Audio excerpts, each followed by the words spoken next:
Hello guys, my name is Tom Antos, and in this video I want to show you this little camera, the Panasonic GH5, which is a camera that is going to offer for the first time, I think, all the pro cinema features that any real filmmaker would really want, but it offers it in just under $2,000. And these are features that are usually found in cameras that are costing more closer to $8,000–9,000.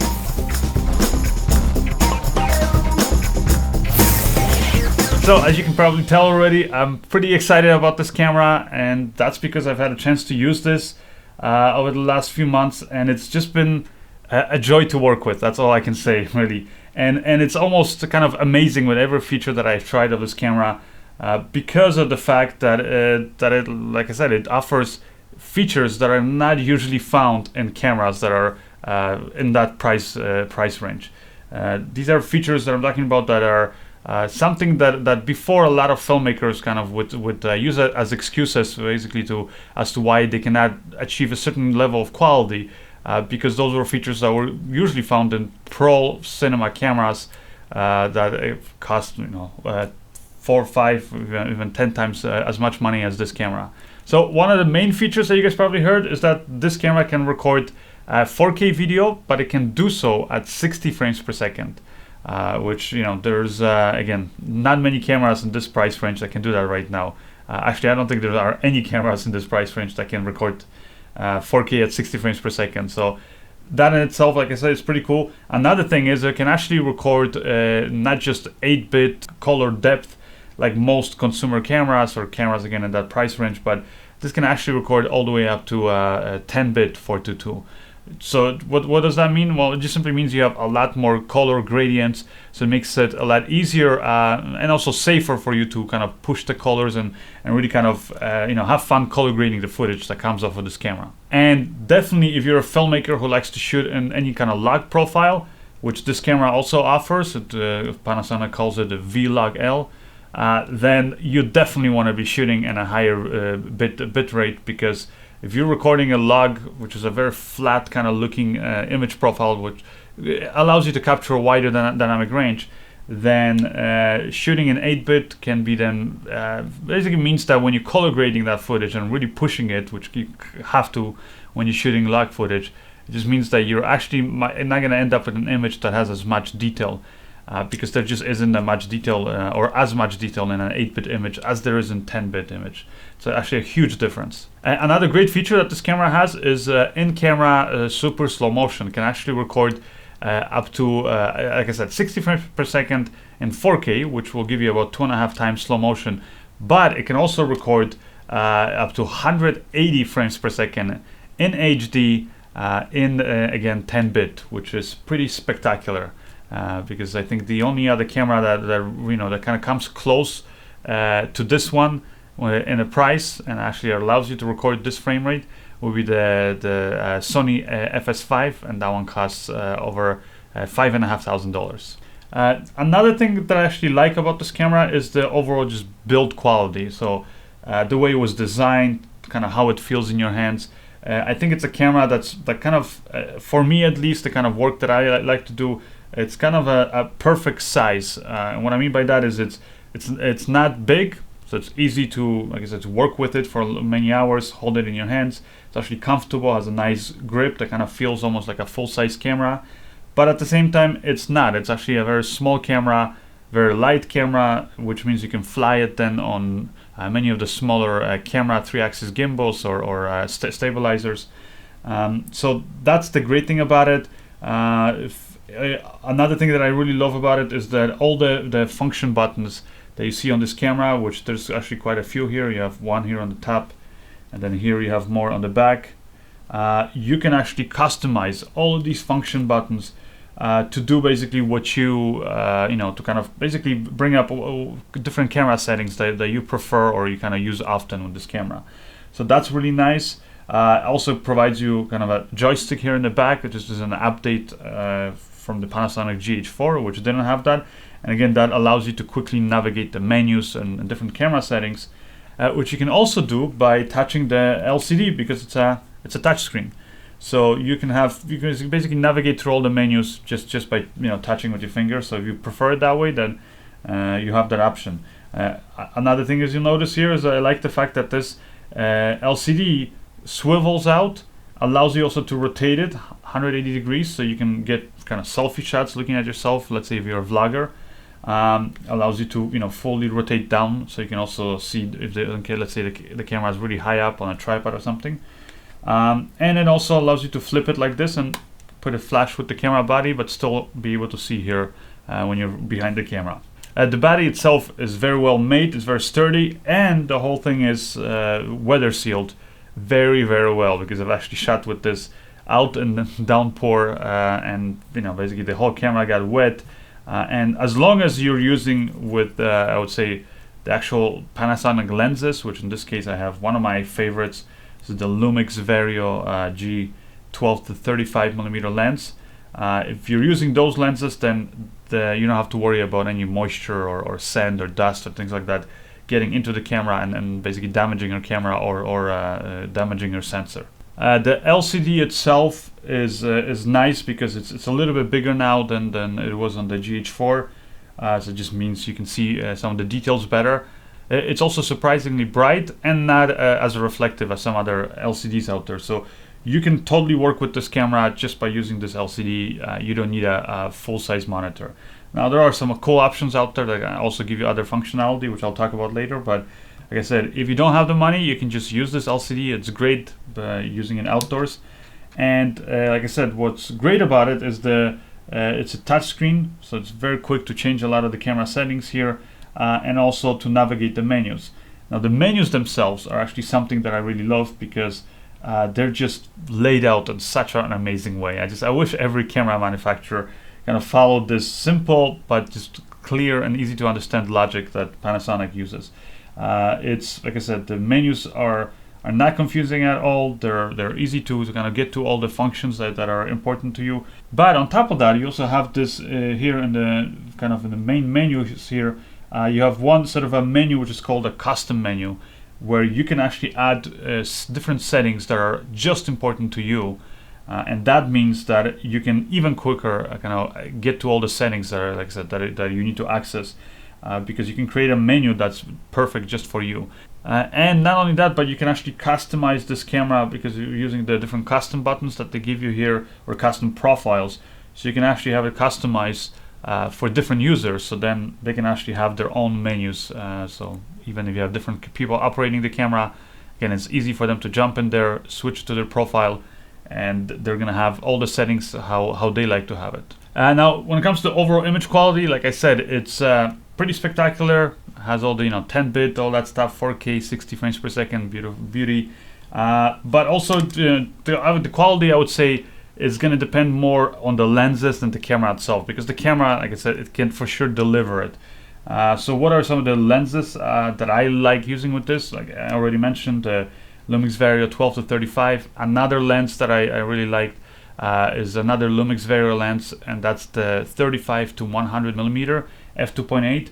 And with that lens, when I was shooting these shots, as you guys can see, and just with this one lens, I was able to quickly reframe, get many of these different shots here.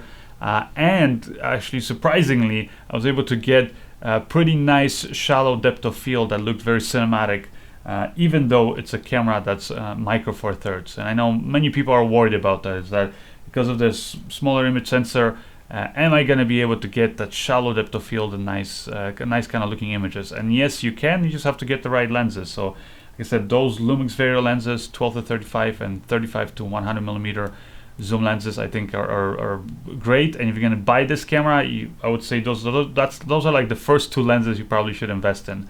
After that, there's also a really nice 25 millimeter lens that's a f1.7, and that one also delivers beautiful, a nice shallow depth of field. So you can definitely, like I said, get that kind of cinematic look. Plus, if you want, you can use the Metabones speed booster, which I've used with this camera, and again, with the speed booster on there and a nice cinema prime lens, you have really nothing to worry about. Another thing actually is because again of the smaller image sensor that a lot of people think this camera is going to have problems with, is the low light performance. And I've shot with this in low light, and it's kind of like this video that I did where in a way I show you guys what you have to do with any camera to get nice clean images in low light. So if you follow the tips that I show in that video, you can definitely get nice low light shots with this camera. And again, like I said, if on top of that you put the speed booster, then you can safely shoot up to ISO, I would say 3200, and you're gonna get beautiful looking shots. You can also use this camera with cinema anamorphic lenses, and there's actually, you can use adapters, so you can actually use PL lenses, but there's actually a set of lenses that I had a chance to use this camera with, because they're actually micro four thirds mount, and they're from SLR Magic, and these are 2x anamorphic lenses. And the beautiful thing is this camera actually will record in a true anamorphic 4:3 aspect ratio. And not only that, but you can record in 4K at 60 frames per second, which is pretty cool. And again, no other camera in this price range offers even the possibility of shooting anamorphic. If you're wondering in terms of, for example, using this for live event coverage, that kind of stuff, where you need to have the camera rolling for a long time, is it going to have some of the problems that many of the other DSLM style cameras have? Then I'll tell you no, there's nothing to worry about, because there is no recorded limit in this camera, and also this camera never overheats, like literally never overheats. The same goes for, you know, when you need professional audio. This camera is capable of actually recording professional audio if you get it with the actual XLR unit that Panasonic makes it. You can actually buy the camera as a kit with that. It's literally just this little box that you attach to the Hachi mount on top of the camera, and will give you two proper XLR connections that are also provide phantom power and have all the professional controls that you need for adjusting audio.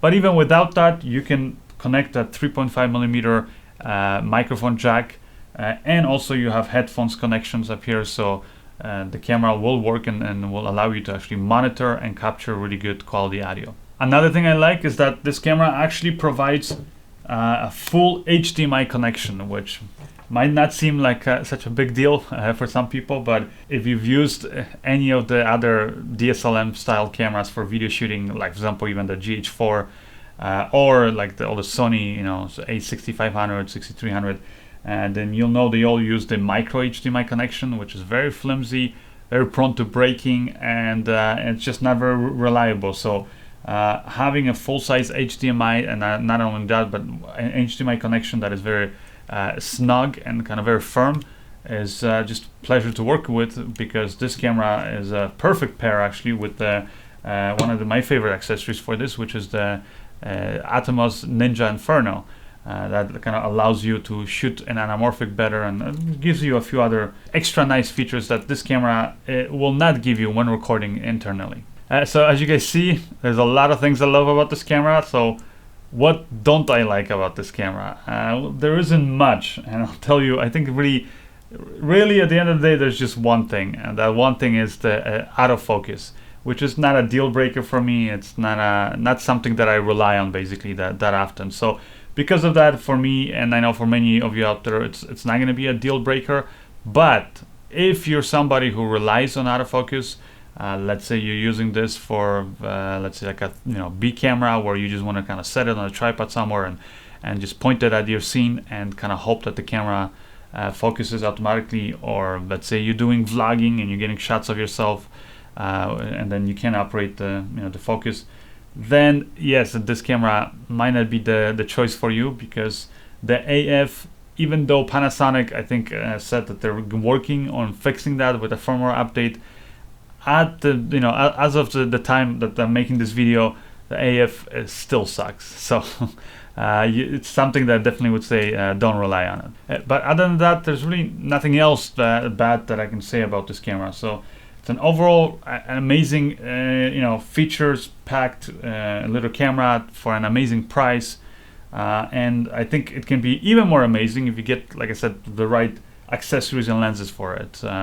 And I'm going to list all of the kind of things that I prefer using with this camera. So if you guys are interested in that, as always, you can find all that information on my website. But I can kind of quickly run down through it. And like I said, the first thing I would say if you're going to get this camera are getting the two Lumix Vario lenses. And if your wallet allows you, also get the 25mm f1.7, which will really then let you get those super shallow depth of field kind of shots. So those are, I would say, the kind of lenses you want to go with. If you're looking to go with, let's say, use some nice full frame SLR lenses, for example, or cinema lenses, then another thing I would say is get the Metabone Speed Booster, which again is going to add an extra step of light for your camera, so it's going to make it even better, basically, when it comes to performance in low light. Plus, it allows you then to use those lenses and get an even shallower depth of field. Another thing I can highly recommend getting is some kind of a cage for this camera. These are two cages that I actually had a chance to use with this camera, and these are both from Came TV, and they're just kind of different, and because this one allows you to attach the audio module, and this one allows you to well, it's not going to work with the audio module, but it allows you to quickly remove the handle and also attach a 15mm rod here on the top, so you can securely attach other accessories.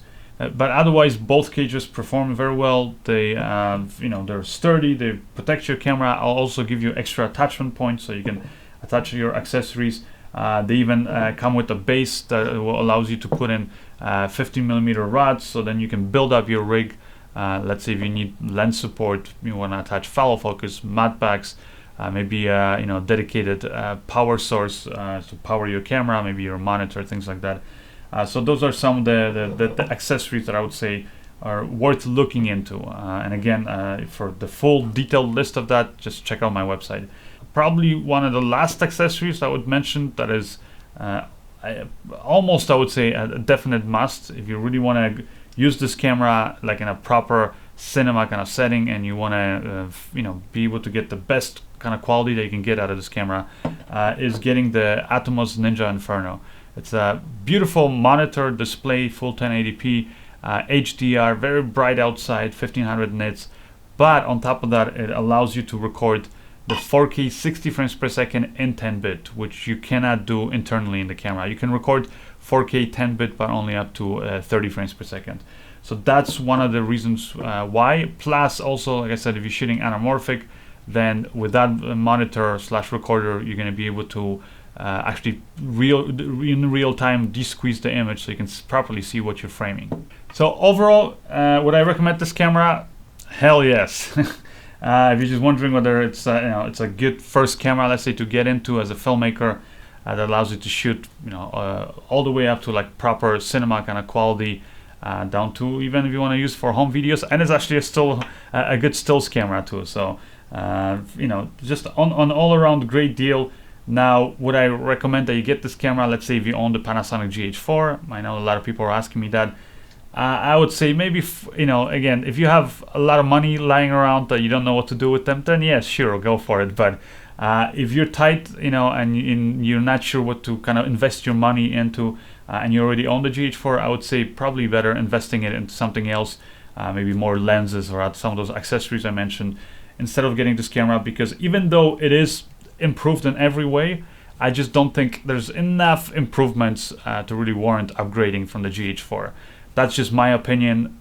You guys might have a different opinion. If you do, definitely let me know in the comment section below. I also think it's a great beginner's camera, because it's a camera that is easy enough to be used by beginners, but it offers such advanced features that you can kind of grow with this camera, and you can be, we're using this worry-free, I think, even 5 years from now, because it has some of these really advanced features that I think many of the other camera manufacturers are still trying to kind of catch up with. Now, how does it stack up to some of the other cameras out there?